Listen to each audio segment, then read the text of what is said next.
اللہ اکبر اللہ اکبر. اذان گونجتی جا رہی ہے اور دل تڑپتے جا رہے ہیں. اشہد ان لا الہ الا اللہ.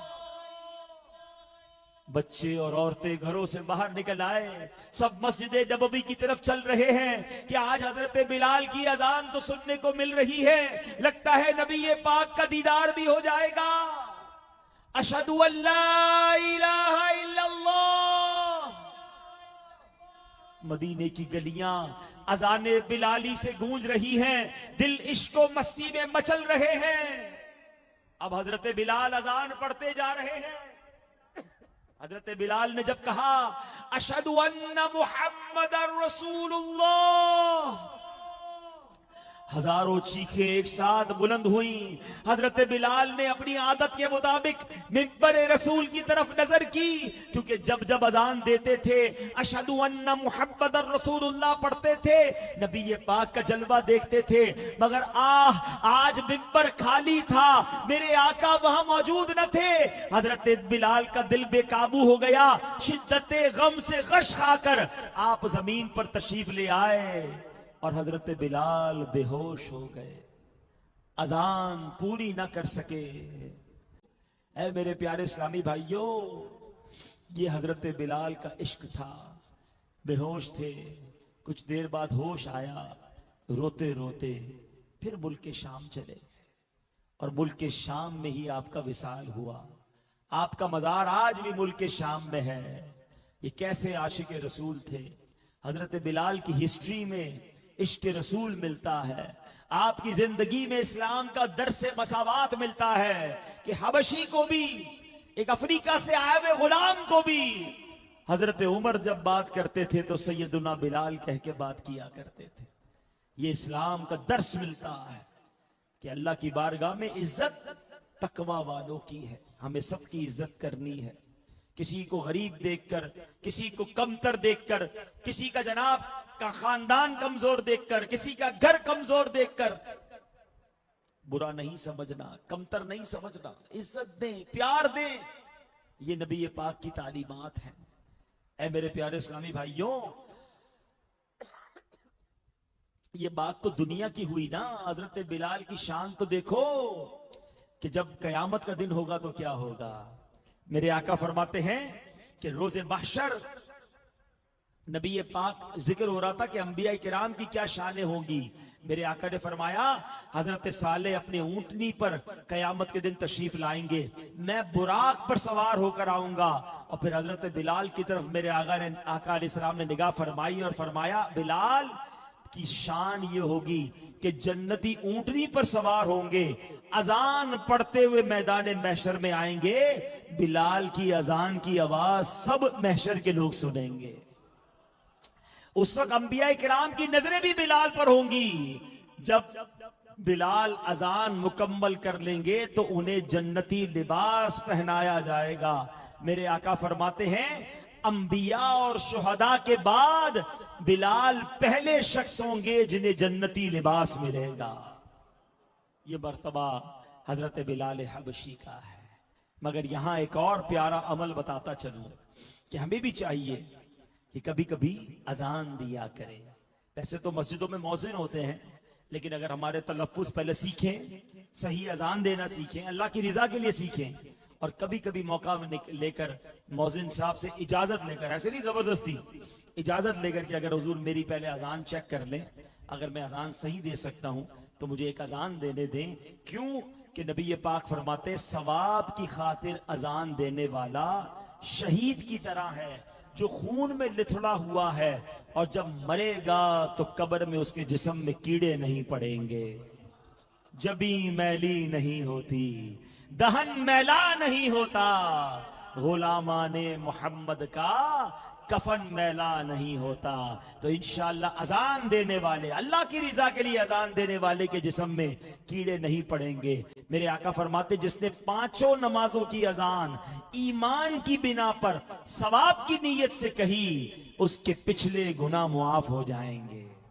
مبارک ہو مؤذنین کو. مؤذنوں کی بھی عزت کیا کرو نا. مؤذن کی عزت نہیں کرتے, ارے وہ اذان دینے والا ہے, اگر وہ اللہ کی رضا کے لیے اذان دے رہا ہے اور قبول ہو گیا تو یہ تو انشاءاللہ قیامت کے دن بڑے مرتبے والے ہوں گے. تو ہمیں ان کی عزت بھی کرنی ہے, پیار بھی کرنی ہے, اور اللہ کرے کہ کبھی کبھی موقع ملے تو ہم بھی اذان دینے والے بن جائیں. تو بہرحال میرے پیارے اسلامی بھائیوں, چند باتیں میں نے عرض کی ہیں, اور اس بیان سے ہمیں بہت ساری باتیں سیکھنے کو مل رہی ہیں کہ اگر نبی پاک کی غلامی اختیار کر لی جائے نا تو اصل بلندی اسی کی. حضرت بلال کا کون سا سوشل میڈیا کا پیج ہے, کتنے فالوورز ہیں, اس اذان کی کون سی ریکارڈنگ موجود ہے؟ نہیں موجود ہے. مگر 1450 سال گزر گئے, اربوں مسلمانوں کے دل میں ان کی عظمت موجود ہے, ان کی عزت موجود ہے. سمجھ آ رہی ہے بات؟ دنیا کو دکھانے کے لیے عبادت کرنے والے کی عمر تھوڑی ہوتی ہے. اس کی عمل کو 2-4 دن شاید لوگ یاد رکھ لیں, 2-4 مہینے یاد رکھ لیں گے, مگر جو عمل اللہ کی رضا کے لیے کیا جائے نا, بے شک کوئی دیکھنے والا نہ ہو, اللہ اسے دلوں میں باقی رکھتا. ابھی پچھلے دنوں قربانی کی ہے نا, قربانی کے جانور بھی ٹک ٹاک بنا رہے تھے لوگ, ویڈیو بنا کے ڈال رہے تھے, ہمارا جانور یہ تو وہ, عجیب عجیب ویڈیوز. اچھا ان سے پوچھو نا جو ہر سال ویڈیو بناتے, 3 سال پہلے آپ کا جانور کیسا تھا, تو ان کو 3 سال پہلا اپنے جانور یاد نہیں ہوگا. پتہ نہیں یار کیا تھا, اپنے جانور بھول گئے, دنیا کون سی یاد رکھے گی.